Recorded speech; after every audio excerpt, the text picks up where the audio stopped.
tenemos todo para convencer a la sociedad peruana. Nosotros, los que lideremos ese proceso, tenemos que tener un conocimiento profundo de la realidad de la diversidad. Y luego tenemos que facilitar el acercamiento a ese conocimiento, pero además la sensibilización sobre la complejidad y las problemáticas que encierra, no la diversidad, sino las problemáticas que encierra cómo hemos tratado la diversidad en esta sociedad. Hemos generado problemas al tratar la diversidad. No es que la diversidad sea un problema. La propia sociedad lo ha convertido en un problema, porque no ha sabido reconocer e incorporar esa riqueza. Pero ahora la segunda parte fundamental es ¿para qué? Es decir, yo ya construyo, ya me convenciste, ya lo hacemos, nos reunimos, pero entonces ahora yo tengo que tener muy claro el para qué. Y claro, el para qué yo puedo decir, para que todos los niños y niñas aprendan. ¿Sí, no? ¿Pero aprendan qué? El proyecto desde una mirada intercultural, recordemos, es como decir, la escuela que aprendan es un fin, no es el último. La idea es que aprendan para la sociedad. Ese es el fin también. Entonces ahí vamos a ver dónde podrían estar los para qué. Entonces como esto vamos a hacer un poco más risueño. Como ahí está un poco lejano, voy a leerlo, ¿no? Voy a leerlo creo que más fácil acá. No, aunque este también está pequeñito. Voy a ponerme por acá, perdón. Acá dice así: ¡Wow, abuelo! ¿Te has leído todos estos libros? Todos. Les he dedicado mi vida, dice el abuelo. He estudiado muy a fondo quiénes fueron los egipcios, los persas, los griegos, los etruscos, los romanos, y también quiénes fueron los mayas, los aztecas, los incas. También he estudiado los incas. Y nosotros, abuelo, ¿quiénes somos nosotros? ¿Y el abuelo? Pregunta la mamá en la biblioteca llorando. ¿De qué trata esto? ¿Para qué tenemos que abordar la diversidad? Es un experto el abuelo en los demás. Para sincerarse primero. Dale un clic. ¿Por dónde va la primera propuesta del para qué? Para la construcción de una identidad plural desde el reconocimiento y valoración de la diversidad. Augusto Castro lo dijo de forma muy bonita, que dijo: la tarea pendiente que tiene el Perú es que un día sus ciudadanos puedan decir: sí, yo soy criollo, yo soy afro, yo soy aguajún, yo soy todo eso porque soy peruano o porque soy peruano. Y esa es una tarea pendiente. Eso es una identidad plural. No es que tengo que elegir, no es como decir, la identidad nacional, soy peruano y nada más. No puedes, antes de ser peruano es la suma de muchas cosas. Y yo os recomiendo hacer un ejercicio que hemos hecho con muchos profesores, con los que estamos trabajando, y que es que cogéis un árbol genealógico y que dibujéis solo un árbol donde estén vuestros abuelos, por parte de padre y madre, y vuestros padres, y que les pongáis el nombre. Y ahí empieza el primer problema. ¿La abuela? ¿Cómo se llama la abuela? Pues casi tanto tiempo ya, porque yo no la conocía, claro. A mí no me vayas a cuestionar. Entonces ya, pero son nombres, pero hay que les pongáis dónde nacieron esas personas. Ya. ¿A qué cultura pertenecían? ¿Qué lengua hablaban? ¿Qué te transmitieron que consideres valioso, culturalmente hablando? Y nosotros lo hemos hecho en un taller en febrero con 420 profesores. ¿Y qué es lo interesante? Más del 80% no tenía un árbol donde todas las ramas fueran de la misma raíz cultural. Todos los árboles tenían, solo desde los abuelos, no estamos hablando de bisabuelos, tatarabuelos, porque tampoco nos recordamos de ellos, solo desde ahí eran ramas diversas, cruces. Es decir, ¿qué es lo que hay que entender? Que la primera complejidad que necesitamos abordar educativamente es: nos han hecho creer que la diversidad está ahí fuera, está en el resto. La diversidad está dentro de cada peruano y peruana.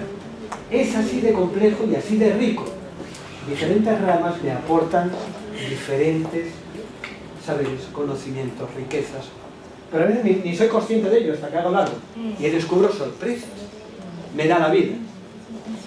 Vamos con la segunda nota de humor. La segunda nota de humor dice así: democracia, del griego demos, kratos, autoridad, gobierno en el que el pueblo ejerce la soberanía. Y aquí ya no hay nada más. Solo hay, Mafalda se ríe. Bueno, acá es, no sabemos cuándo, acá está almorzando, acá ya se van a dormir, sus padres preocupados, el ataque de risa, no hay quien detenga eso. ¿Con qué tiene que ver para qué una propuesta educativa intercultural? A ver, vamos a darle la segunda. A ver, otro para qué. Para la consolidación de un proyecto democrático, participativo y deliberativo desde el ejercicio de una ciudadanía intercultural. Si nosotros no formamos interculturalmente a los ciudadanos, ¿qué significa? Si no formamos a personas que conozcan, reconozcan, valoren, respeten y aprecien la diversidad, va a ser bien difícil que la democracia pueda enraizarse en esta sociedad. Porque la democracia es de todos. Y si parte de todos es como decir, pero a mí no me toca, pero mis problemas nunca los solucionan, pero si yo no puedo participar. Y por eso algunos, ¿recordáis el estudio que se hizo en el 2005 sobre percepciones sobre la democracia? Buena parte de la población, más del 50%, uno, no sabe qué es la democracia, dos, no cree en la democracia, lo cual es mucho peor. El Latinobarómetro, que se hace un estudio a nivel de América Latina sobre las percepciones sobre la democracia, durante años, el Perú ha estado por debajo del promedio latinoamericano y en el último, el penúltimo lugar de niveles de aceptación y confianza en la democracia. Eso es muy peligroso. ¿Por qué? Porque eso genera tendencias fáciles hacia gobiernos autoritarios, hasta cuando son democráticos, entre comillas. Prefiero no recordar algunos sucesos históricos cercanos. Vamos con un tercer para qué. El tercer para qué, esto me voy a poner para acá porque tampoco se lee. Dice, miembros de la FAO reunidos en Roma para tratar de resolver el problema del hambre en el mundo. Porque no, ellos de hambre no padecen. Miembros del Consejo de ¿qué? De Seguridad de la ONU reunidos en Nueva York para tratar de resolver el problema de la actual inseguridad global. Miembros de la OIT reunidos en Ginebra para tratar de resolver el problema de la desocupación mundial, del desempleo. Miembros de UNICEF y de la OMS reunidos en París para tratar de resolver el problema de la niñez sin educación, algo sanitario, bueno, problemas sanitarios y la creciente escasez de agua que afecta a varias zonas del planeta. Y acá, un poco distinto, miembros de la familia Rosales reunidos en Villa Jacinto para tratar de resolver sus problemas de hambre, inseguridad, desocupación, imposibilidad de mandar a los niños a la escuela, no contar con asistencia médica, no tener cuenta en el banco, todo eso. ¿De qué nos habla este para qué? Tendríamos que hacer el tratamiento de la diversidad. Vamos a darle un... ¿Para qué? Para que podamos desarrollar capacidades, actitudes en las personas, para que puedan generar sus propias posibilidades de desarrollo, para que puedan decidir sobre su propio destino, para que no estén condenadas, como ese niño, esa niña de Corao, nada más nacer, ¿no? Es decir, esta es la herramienta para romper ese círculo vicioso donde hay generaciones que el abuelo fue pobre, la abuela fue pobre, el padre fue pobre, la madre fue pobre, el hijo fue pobre, y lo peor es que yo sé que mi hijo, mi hija va a ser pobre. Es una condena que hay que romper en algún momento, y la tiene que romper la escuela, pues, porque es el mecanismo más poderoso para romper esa cadena. Y vamos a darle uno más que viene por acá, y acá de nuevo le dice, esto de la globalización sirve para que comprendamos que las gentes de otras razas y otras culturas se enamoran de la misma manera que nosotros. Muac, muac, ¿ya? Y como nosotros hacen el amor, y de ese amor nacen hijos a los que cuidan y quieren como nosotros. Y también necesitan música para expresarse, bailar y divertirse como nosotros. Y lloran sus penas con lágrimas como las nuestras y ríen sus alegrías a carcajadas como nosotros. Hasta alquilan las mismas películas que vemos nosotros y comen fast food, comida rápida, con las mismas gaseosas que bebemos aquí. ¿Qué nos demuestra todo esto? Que ellos, aparentemente tan distintos, son como nosotros. Y se van, ¿no? ¡Chao! Se dice fácil, son como nosotros. ¿Cuánto tiempo nos llevará a empezar a decirnos somos como ellos? Y es un poco diferente, aunque parezca un juego de palabras. Son como nosotros, somos como ellos. Y ahí viene, ¿qué es lo que tenemos que hacer con esta propuesta educativa? Construir una convivencia armoniosa desde ese acercamiento a los otros que son parte de nosotros. Es como decir, hay una forma de acercarse a la diversidad que es los otros. Voy a conocer a los otros. Y hay otra forma que es nosotros que incluye a los otros. Y eso es un poco más compleja. Pero eso es la que necesita la diversidad cuando quieres que se haga convivencia. Nosotros podemos educar para dos cosas, para coexistir, estamos juntos pero separados, es decir, uno al lado del otro pero sin mayor relación, o para convivir. El que convive se relaciona, se mezcla, y solo te mezclas con aquellos que consideras como tú, nosotros. Si yo te considero al margen de... Por eso es como decir, ¿usted es racista? No, por favor, me ofende. Ah, ya. ¿Qué opinaría si su hijo o su hija a los 17, 20 años llega a su casa y le presenta todo orgulloso, orgullosa? Mamá, papá, me voy a casar, te presento a mi novio o mi novia, que por ejemplo podría ser un poco negrita. ¿No había otra? Bueno, sí, podemos, segunda opción. Puede ser con esos rasgos característicos de la sierra. ¿No había otra? Es decir, una cosa es lo políticamente correcto, yo sé qué es lo que no debo de decir, pero otra cosa es lo que realmente pienso. Y lo que pienso está ahí bien metido. Y eso, cambiarlo, es un poco complejo. Pero si no lo cambiamos, va a ser muy difícil convivir. Porque convivir es relacionarse, no es soportarse. Convivir es enemigo de la tolerancia. La tolerancia hubo un tiempo que se puso de moda, y eso de nos toleramos. Pero tolerarse es como decir, yo te puedo tolerar, te soporto que existas, pero ni te acercas, ¿no? No es tolerancia lo que necesita la convivencia. Lo que necesita es respeto, porque yo respeto al que siento igual que yo. De igual a igual tenemos que tratarnos. Pero eso hay que construirlo. No nace así nomás, no es espontáneo, es una construcción. Y vamos a darle otro, que ya estamos llegando al final, porque acá viene... Dice, y el que no haya entendido, que levante la mano. Toque nomás, Manolito.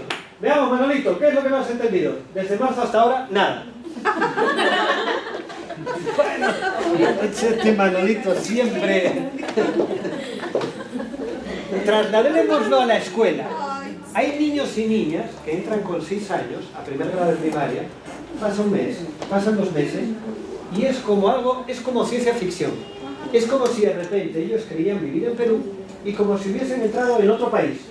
Porque de repente no entienden nada de lo que les dice ese profesor o esa profesora. Ni él entiende a la profesora, ni la profesora le entiende a él. Pero ¿cuál es la ventaja del profesor o la profesora? Que el profesor enseña. Quien tiene que aprender es el de 6 años. Eso es cruel. Ese es el sistema educativo. Homogéneo. Peruano. Eso ocurre.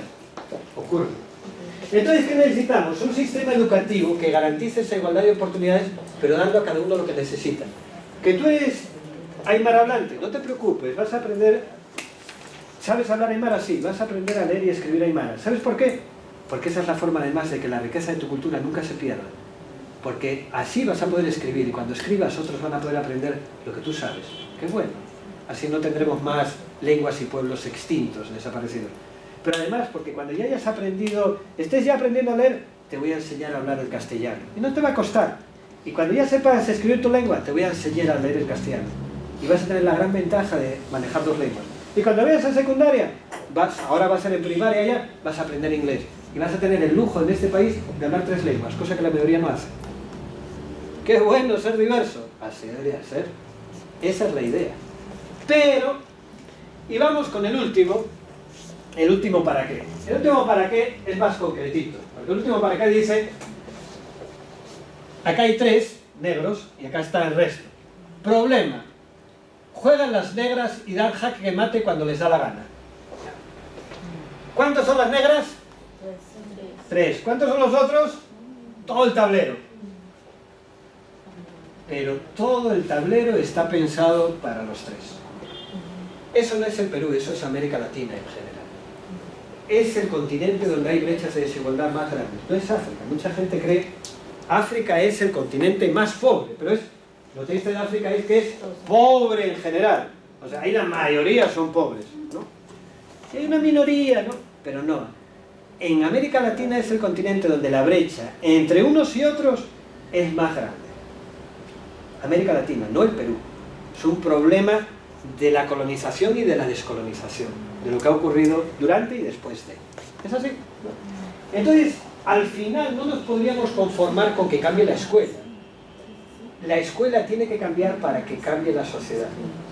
Porque si no, la escuela no es solo para que conozcas cosas, no es para que sepas, no es para cultura general.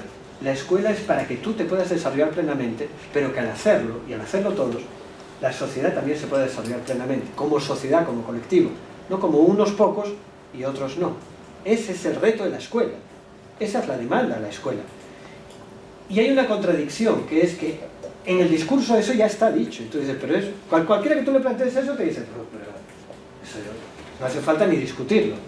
Sí hay que discutirlo, porque si todos lo tenemos tan claro, y desde hace tanto tiempo no ocurre, ¿por qué no ocurre?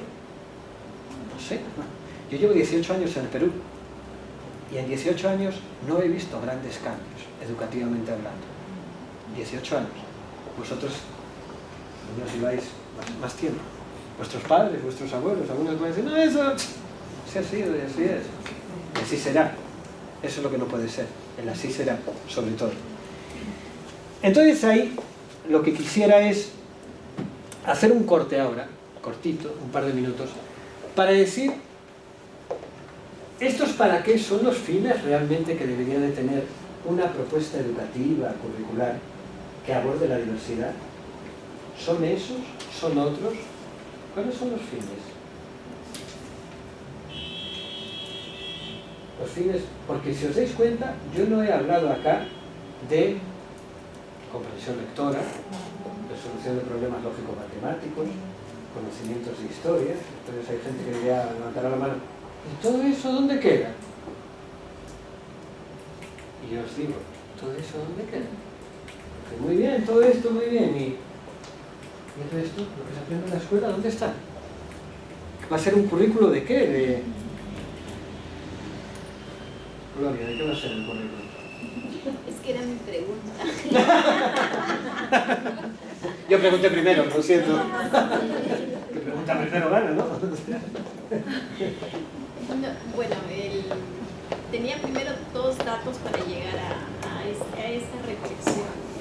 Primero es que en lo del Latinobarómetro, a mí lo que más me preocupaba era que el tema de los docentes, ellos declaraban a nivel de Latinoamérica que no creían en un gobierno democrático, que nadie cree, pero además que también estaban convencidos que muy poco se puede hacer por el tema democrático en las escuelas y que si tendrían que elegir, elegirían un sistema autoritario, que fue lo que me espantó.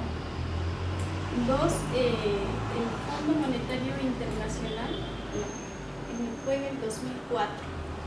Estaba en una reunión un representante de los altos ejecutivos y cuando le preguntaba sobre los programas en México, sobre el tema de la educación intercultural bilingüe y los programas compensatorios, generalmente las políticas se han caracterizado en el tema de IB mucho por esa mirada, desde el lado más compensatorio, y él me dijo, pero la pobreza no se soluciona.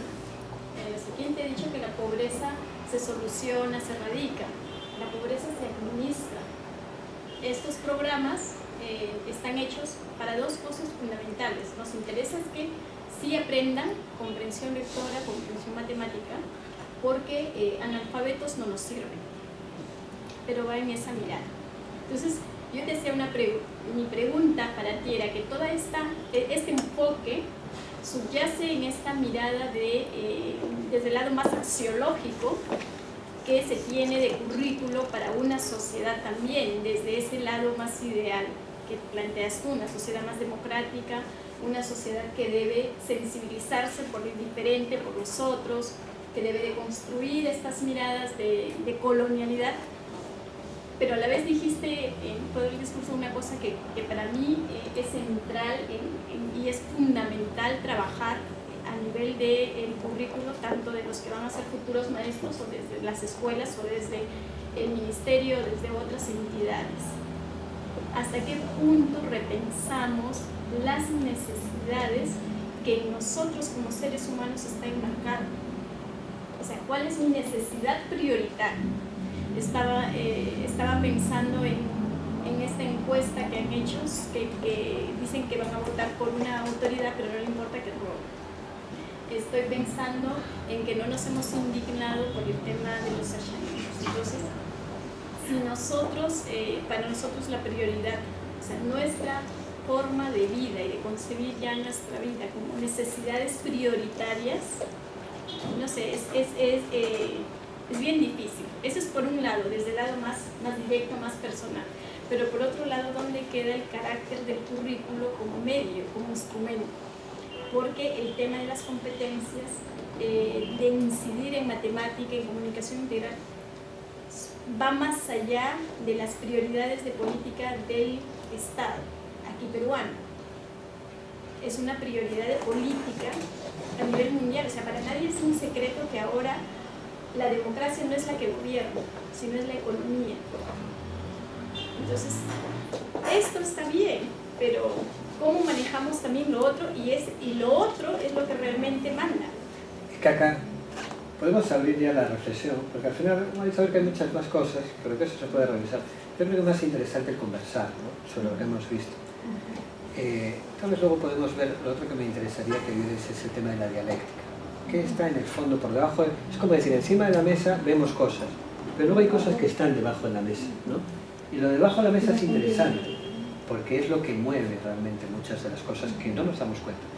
Pero en base a lo que estaba reflexionando Gloria, yo creo que lo que tenemos que tener claro es que, por ejemplo, son las lógicas del currículum y son las condiciones en las que tú lo construyes.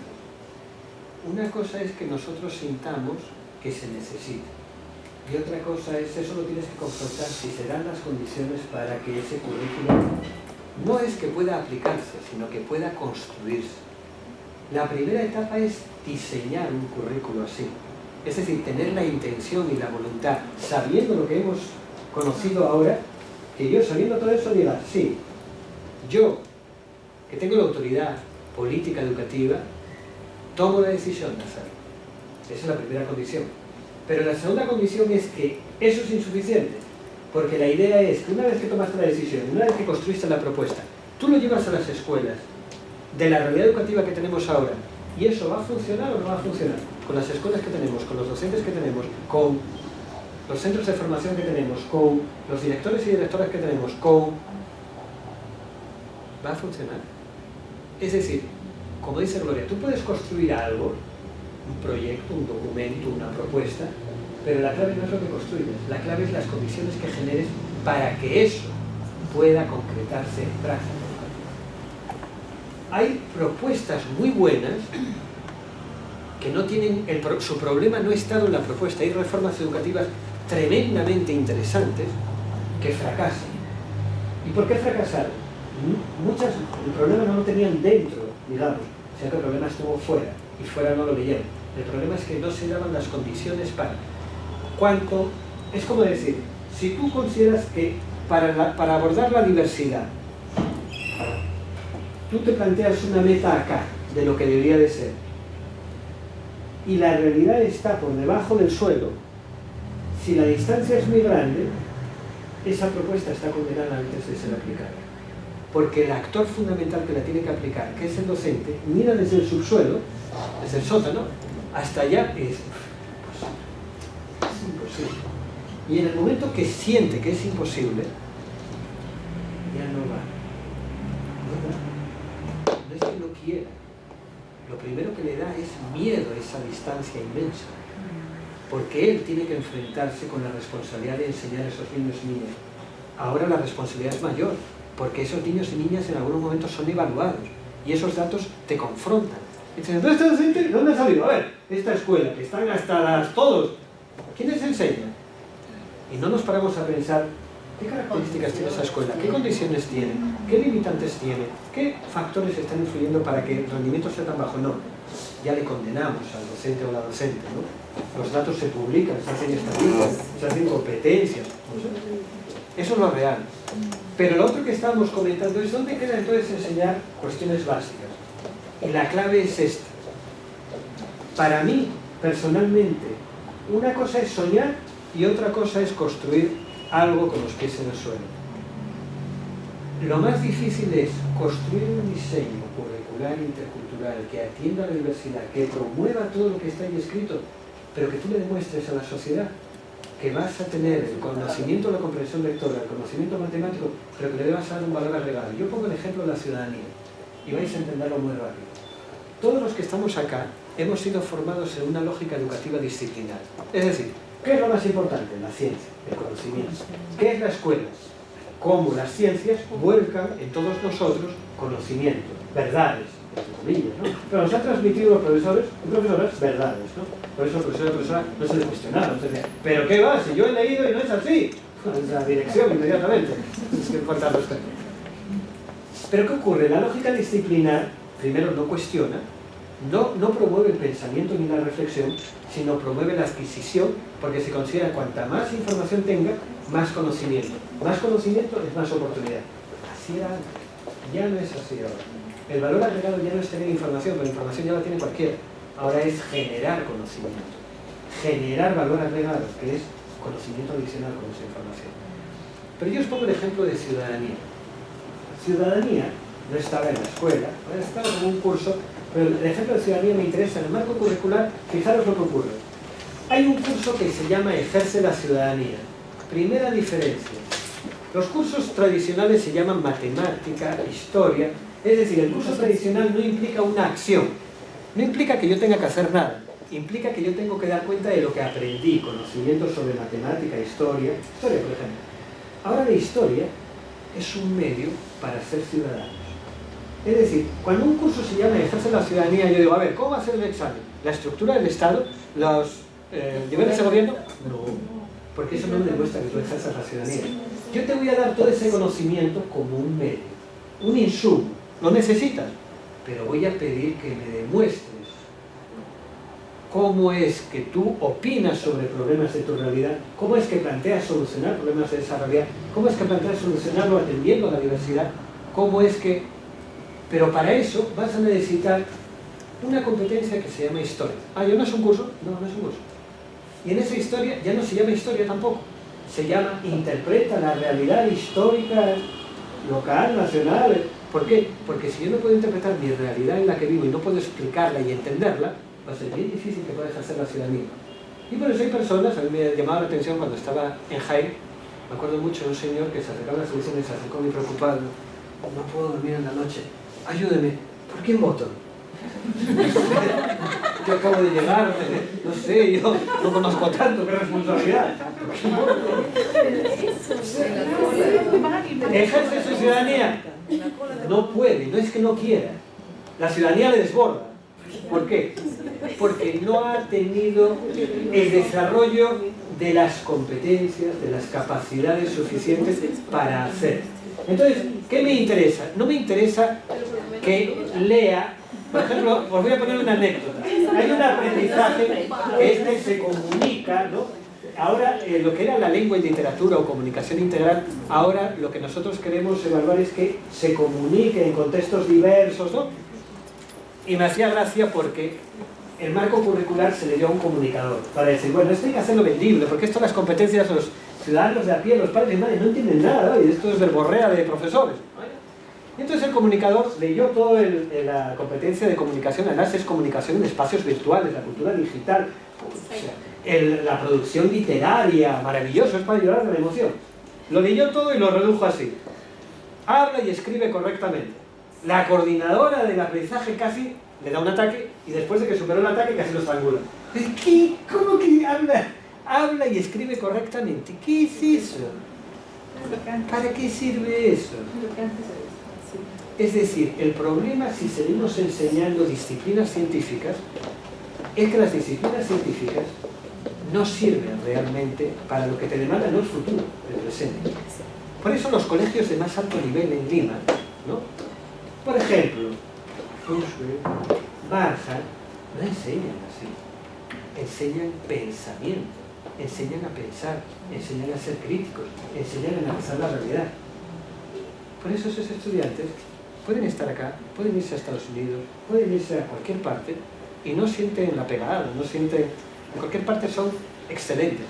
porque casi ningún lugar del mundo te enseña eso. Es decir, la clave es cómo nosotros, es decir, queréis comunicación, ya, te voy a dar todo eso, pero encima te lo voy a dar con valor agregado. Es decir, te lo voy a dar útil, funcional. Te lo voy a dar que tú lo puedas utilizar y que te sirva. Esa sería la clave. Es como decir, yo creo que el reto que tenemos es cómo, respondiendo a lo diverso, respondes también a la demanda que tiene la gente. Hay muchas comunidades que se oponen, por ejemplo, escuelas EIB, hay comunidades que se oponen a que su escuela sea EIB. ¿Quién se opone? Los padres y madres. Entonces, ¿pero cómo se van a oponer? Pues, porque los padres y madres inteligentemente dicen esto. ¿Qué le proponen a mi hijo y mi hija? Que le van a enseñar quechua. ¿Quechua? Como a mí. Y entonces piensa, ¿como a mí? ¿Cómo fue mi vida? ¿Qué me supuso que aprendiera quechua? Que luego cuando aprendí castellano motoso, me fastidiaban. No, gracias. ¿No me pueden enseñar solo castellano? No quiera su pueblo, no quiera su cultura, no, pues. Lo que no quiere es que su hijo, su hija, viva lo mismo que vivió. Y la alternativa que le ve es, cierro esa parte para darle una oportunidad. Lo que el currículo debería de darte es decir, mira, tienes la gran suerte que vas a poder conservar tu lengua y tu cultura en tus hijos. Van a aprender el castellano perfectamente y van a aprender inglés. Si yo te garantizo eso, no hay padre y madre en este país que diga no, gracias. Más bien te va a decir gracias. Pero eso, el sistema educativo peruano, ahora no se lo puede dar de este sector de la población, no al 20%, no al 10%. Sinesio López hizo un estudio, creo que fue en el 2004, donde se comprobaba escandalosamente que en el 6º grado de primaria los estudiantes quechohablantes comprendían conocimientos básicos que necesitan para el manejo de la lengua castellana, más bien no comprendían conceptos básicos y cuestiones básicas para el manejo de la lengua en un 97%. Y aymarhablantes en un 90%. No sé por qué la diferencia es tan grande, pero cuando tú dices, bueno, está mucho mejor los aymaras. No manejan el 90% de lo básico para utilizar este lenguaje. La escuela es un mineral. Una capacidad básica, no para la comunicación. Nuestra escuela se basa en la lectoescritura para aprender todo lo demás. Es decir, si no aprendiste bien eso, te condenó todo lo demás. Porque el resto te voy a explicar y luego lo vas a leer. Y si no comprendes lo que lees, ¿qué es esa escuela? Es decir, hay una necesidad, pero ahora yo lo que quisiera que reflexionemos es qué condiciones se tienen que dar para que nosotros consigamos, respondiendo a la diversidad, responder también a las demandas de la modernidad. Porque la tendencia hoy en el mundo, no en el Perú, como dice Gloria, es que las propuestas educativas, la del Perú, la que está vigente ahora no es muy diferente a otras muchas, porque no es una decisión que ha tomado el Perú, son decisiones que están fuera del Perú y que el Perú hace eco como otros muchos, porque es la pauta que te han marcado, ¿no? Pero la pregunta es, ¿qué consideramos que necesitamos hacer desde la realidad que conocemos cada uno de nosotros, ¿no?, para que pueda prosperar una propuesta educativa que responda a la diversidad y que al mismo tiempo digamos, no se preocupe, también responde a la modernidad, que te preocupa el manejo de las tecnologías de la comunicación y de la información, también se lo vamos a garantizar, que te preocupa que se comunique en inglés y pueda viajar por el mundo mundial, también lo vamos a garantizar, que te preocupa la matemática, no solo se vamos a garantizar, sino que vamos a ir un poco más allá de lo que tú estás viendo hasta ahora, ¿no? Le vamos a dar como un valor agregado, una utilidad adicional. Pero la clave es, ¿qué necesitamos? ¿Qué condiciones hacen falta? A ver. Porque primero, ¿se dan las condiciones ahora? Con un maestro solitario en una comunidad rural alejada, 4.800 metros, por el nivel del mar, con tanto frío, y eso es muy complicado, porque todo cae en la responsabilidad del maestro, ¿no? Entonces tenemos que tener un super maestro para que transforme solamente ese pequeño espacio, ¿no? Muy complicado, ¿no? Sí. La formación docente. Es una problemática, yo diría, multifactorial, ¿no? Porque, mira, pienso que la voluntad política tiene que apoyar, porque si tenemos ministros, por ejemplo, yo no soy educadora de carrera, sino por la universidad, que soy docente, y bueno, me llevó a la pedagogía ya en mi profesionalización, tuve que especializarme, y veo que a veces se tilda mucho la problemática educativa, a veces se da hasta, pienso que se ha satanizado al docente, ¿no? Y cuando yo viajaba a campo, veía la comunidad, como dice la colega, llegó a una escuela en Puno, donde un profesor se hacía cargo de cuatro docentes, ¿no? 4 niveles. Y a mí lo que no me sorprendió y lo que me dio un salto así, lo vino por otro tema, un proyecto agrario, agrícola. Y llegábamos y nos quedábamos con la sorpresa de que la profesora era profesora, se quedaba en la semana completa en ese colegio que tenía una habitación al costado, y los niños que vivían como a 4 horas, 5 horas de ahí, se quedaban allá para preguntar toda la semana. Entonces la profesora en sí estaba preparando el desayuno, no sé que la profesora enseña, prepara el desayuno, tiene 4 grados aquí, ¿dónde está el Estado? ¿No? Ella es el Estado. Entonces te das cuenta, entonces yo digo, también le exiges a una persona así, bueno, otro problema, la continuidad en la investigación, porque todo se propone, pero ¿sobre qué se basa? Creo que ahí va la pregunta, que es cómo se plantea la currícula. ¿Estamos respondiendo a las demandas de la población o estamos respondiendo, como decía la amiga, al mercado? ¿No? Yo creo que ese dilema tiene ahorita el gobierno, ¿no? Y es un tema para mí central, ¿no? Hay un tema más delicado. Si nosotros solo lanzamos la propuesta, porque acá lo que estamos hablando es la parte más complicada de entender por la trayectoria que ya tiene el tratamiento de la interculturalidad en el país. Si nosotros solo formamos para las escuelas donde hay niños y niñas de pueblos indígenas, no solucionamos el reto. O sea, la diversidad es de todo el Perú, el tratamiento de la interculturalidad, el enfoque de interculturalidad debería estar en todos los docentes y en todas las escuelas del Perú. Lo que pasa es que debería de tratarse de forma diferente. Es diferente que yo entre como profesora a un aula donde hay 35 niños y los 35 niños son asana. Porque entonces yo no solo tengo que plantear una propuesta intercultural, yo tengo que plantear una propuesta intercultural bilingüe. Y yo tengo que plantear una propuesta que sea acorde fundamentalmente con la realidad de la comunidad. Es decir, la escuela debería de ser una proyección de la comunidad, no la escuela al margen de la comunidad, porque es lo que facilitaría a los niños aprender. Pero si yo entro a una escuela acá de Lima, donde hay diversidad y donde hay niños y niñas que proceden de la realidad andina, de la realidad amazónica, afroperuanos, ¿no? Pero que no es una escuela IB, es decir, la mayoría no son castellanos, pues no, son todos castellano hablantes. Tienen que tener